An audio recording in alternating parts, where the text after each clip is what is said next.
O Senhor esteja convosco, Ele está no meio de nós. Proclamação do Evangelho de nosso Senhor Jesus Cristo, segundo São Mateus. Naquele tempo, disse Jesus aos sacerdotes e anciãos do povo: que vos parece? Um homem tinha 2 filhos.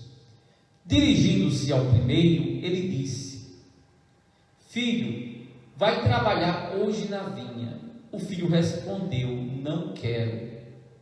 Mas depois mudou de opinião e foi.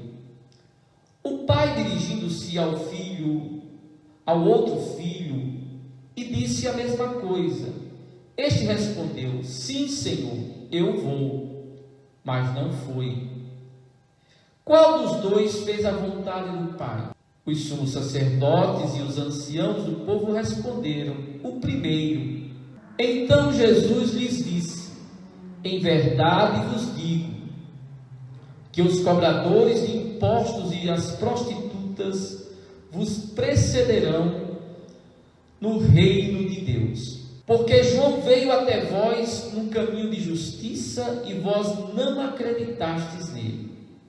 Ao contrário, os cobradores de impostos e as prostitutas creram nele. Vós, porém, mesmo vendo isso, não vos arrependestes para crer nele. Palavra da salvação. Amados irmãos e irmãs, o Evangelho de hoje começa dizendo que Jesus se dirigiu aos sacerdotes e aos anciãos do povo. É como se Jesus dissesse, ou se o Evangelho dissesse que Jesus deu uma espécie de aula, uma lição aos chefes, aos líderes. Esse ensinamento é dirigido aos chefes e aos líderes. Isso quer dizer concretamente que essa é uma lição universal, é para todos. Quando eu fazia 2º grau, eu lembro que na minha cidade existia uma semana de capacitação para os professores. Quando você ensina algo aos mestres, aqueles que vão ensinar, é porque essa é uma lição que todos devem aprender. Vejamos, amados irmãos e irmãs, qual é esta lição preciosa. O nosso raciocínio, quando ouvimos esta parábola, é um pouco simplista. Quando escutamos a parábola dos 2 filhos, tendemos a pensar que um é certo e o outro é errado. Um é bom, o outro é ruim. Um é justo e o outro é injusto. Tudo porque nós costumamos pensar preto no branco, né? Parece que não existe cinza no nosso universo mental. Se raciocinarmos direito, veremos que as coisas não são bem assim. A palavra parábola em hebraico se diz machal. Machal quer dizer enigma, charada, alguma coisa que é contada para nos fazer pensar, para nos fazer raciocinar. O problema é que nós queremos entender a parábola sem parar minimamente para pensar no seu real significado. E isso quer dizer enfrentar a parábola sem seguir a sua dinâmica original, que é aquela de nos fazer realmente pensar. Portanto, Jesus quer nos fazer pensar exatamente com uma pergunta, fazendo uma pergunta aos sacerdotes e anciãos e, consequentemente, a todos nós.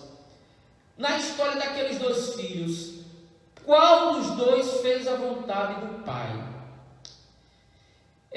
A primeira coisa a ser dita aqui, nessa tentativa de explicar essa parábola, é que Jesus não coloca a pergunta: quem é bom ou quem é ruim? Quem está certo ou quem está errado? Se analisarmos bem o modo como Jesus coloca a questão, os 2 estão errados. A primeira coisa que nós temos que dizer é que o primeiro filho e o segundo filho estão errados. Não, porque essa não foi a pergunta de Jesus aos anciãos e aos chefes, aos sacerdotes e aos anciãos do povo. O pai mandou os dois irem à vinha. A resposta do primeiro foi: não quero. A resposta do segundo: sim, Senhor, eu vou. A questão é que tanto o primeiro como o segundo estavam errados. Como assim? Vamos ver aqui o segundo que disse: eu vou. Ele também fez errado. Aí você pode dizer: como é que ele fez errado se ele disse eu vou? Acontece que ele disse errado porque a sua resposta não foi sincera, não foi verdadeira. Pois se ele tivesse dizendo sim de verdade, ele teria ido. E é interessante observar que quando se diz que ele não foi, não se diz que ele mudou de ideia.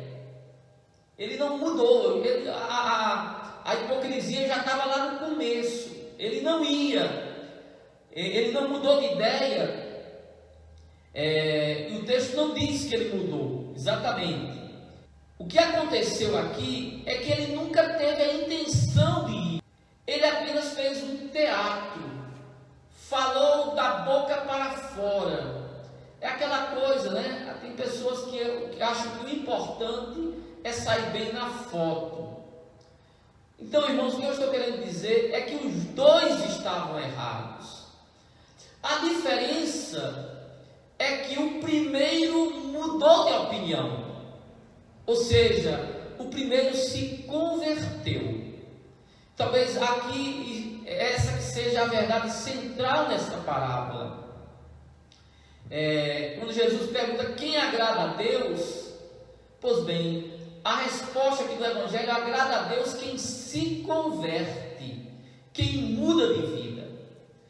E esse ensinamento de Jesus, que é para todos, ele é muito oportuno em nossos dias, porque vivemos num tempo em que tem por mentalidade, ou melhor, que tem uma mentalidade que impede a conversão.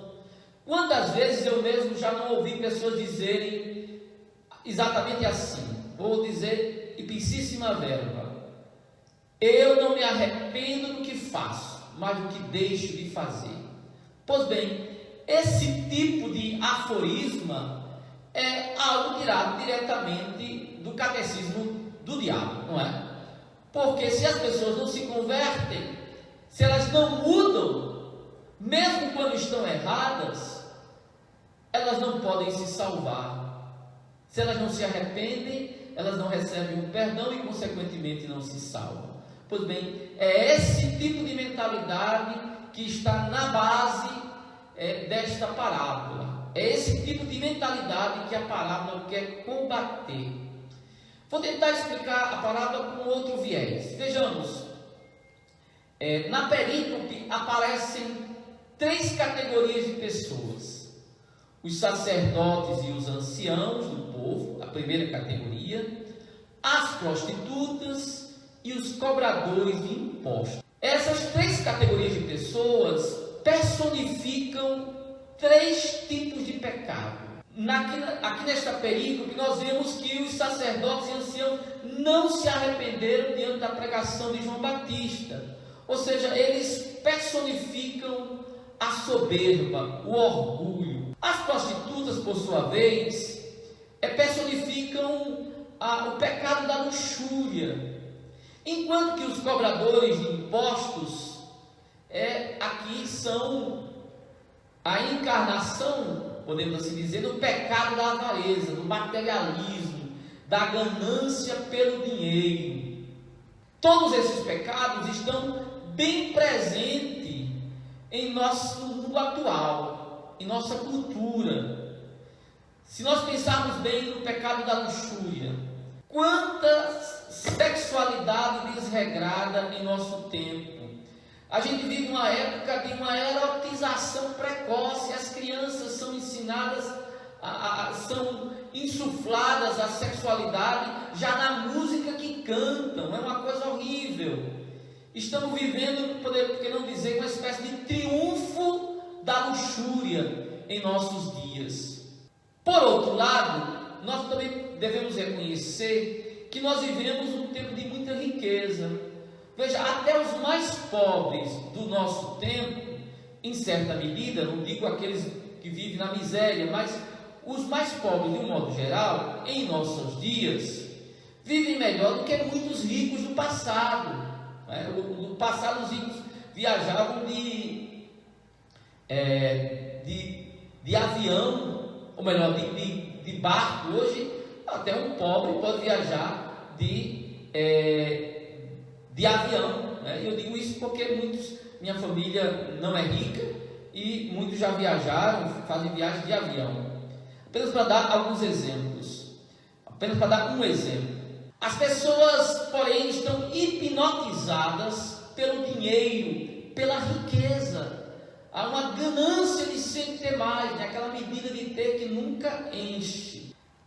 Porém, o que poucas pessoas percebem é que, embora estejam aqui 3 pecados capitais, a luxúria, a avareza e o orgulho, o que poucos de nós notamos é que o pecado do orgulho, o pecado da avareza e o pecado da luxúria são facilmente detectados.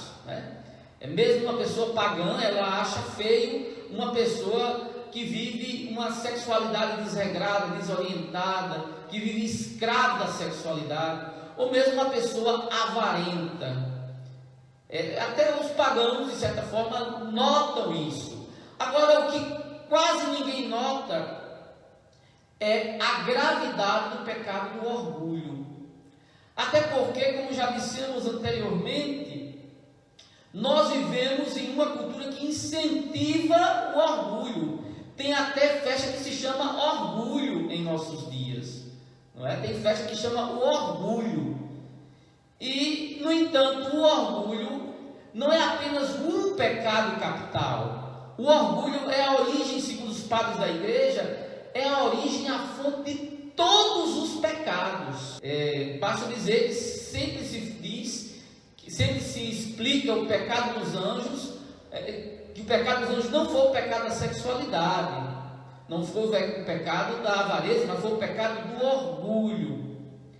Além disso, lembremos-nos sempre que em nossa cultura, em nossos dias, as pessoas são admiradas pelo orgulho, né? Quantas vezes ouvimos pessoas que dizem assim: eu admiro muito fulano porque ele é determinado, porque ele não volta atrás, porque ele sabe o que quer. Na verdade, ele nem é determinado, nem sabe o que quer, ele é apenas orgulhoso. Ele é tão orgulhoso, está indo para o abismo, mas não volta atrás, mas não quer dar o braço a torcer. Então, meus irmãos, Jesus aqui nessa parábola, ele diz quem foi que fez a vontade de Deus, quem foi que fez a vontade do Pai, o primeiro. Por quê? Porque ele se arrependeu, porque ele foi humilde, ele reconheceu que errou. Então, o Evangelho está aqui denunciando o maior de todos os pecados, aquele que era presente, que é personificado pelos sacerdotes e anciãos. Jesus não está dizendo que as prostitutas vão se salvar porque são prostitutas. Claro que não, a luxúria é pecado.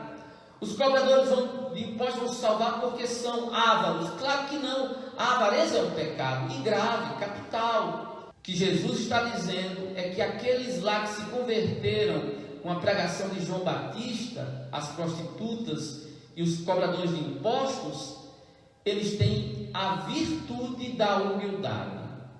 E aqui eu gostaria de encerrar essa meditação lembrando uma explicação dos padres da igreja. Os padres da igreja diziam que a alma humana é como uma carroça, que às vezes está carregada de vícios, carregada de defeitos. Às vezes, como já dissemos, a inveja, às vezes o defeito da incontinência, da intemperança, uma carroça carregada de defeito. Mas se o cocheiro dessa carroça for a humildade, ela chega no céu. Enquanto que uma carroça cheia de virtude, cheia de qualidade, imaginemos uma pessoa que é casta, que é pura, que é desprendido do dinheiro, que vamos dizer assim, que faz caridade, que faz isso, que faz aquilo, que é preocupado com os outros, mas se essa pessoa for orgulhosa, vai para o inferno. Assim também somos nós, irmãos. Se nossa alma, mesmo com todos os defeitos, se nós formos guiados pela humildade, haveremos de chegar ao céu. Mas se formos guiados pelo orgulho, mesmo que tenhamos uma multidão de qualidades, iremos certamente para a perdição. Portanto, o que Jesus quer nos ensinar aqui, mais do que dizer qual filho foi certo e qual foi errado, todos os dois estavam errados. Jesus quer nos ensinar a virtude da humildade, a capacidade de voltar atrás e dizer: eu me arrependo. Essa história que está no mundo aí de dizer: eu só me arrependo do que eu deixei de fazer, isso aí é um ensinamento do catecismo de Satanás. Quem for por esse se perde. Eu me arrependo sim. Se eu fizer uma coisa errada, só existe um caminho para mim, é o arrependimento, é reconhecer e pedir ao Senhor, perdão ao Senhor, e pedir ao Senhor misericórdia. Esse é o único caminho. Que o Senhor nos dê a graça da humildade e que nós sejamos conduzidos por essa virtude. Foi isso que nós ouvimos no Evangelho. Jesus, aliás, na segunda leitura, que o Filho de Deus, vivendo em condição humana, se humilhou a si mesmo, se esvaziou. Que nós entremos na escola do Senhor, entremos na escola da humildade. Louvado seja nosso Senhor Jesus Cristo.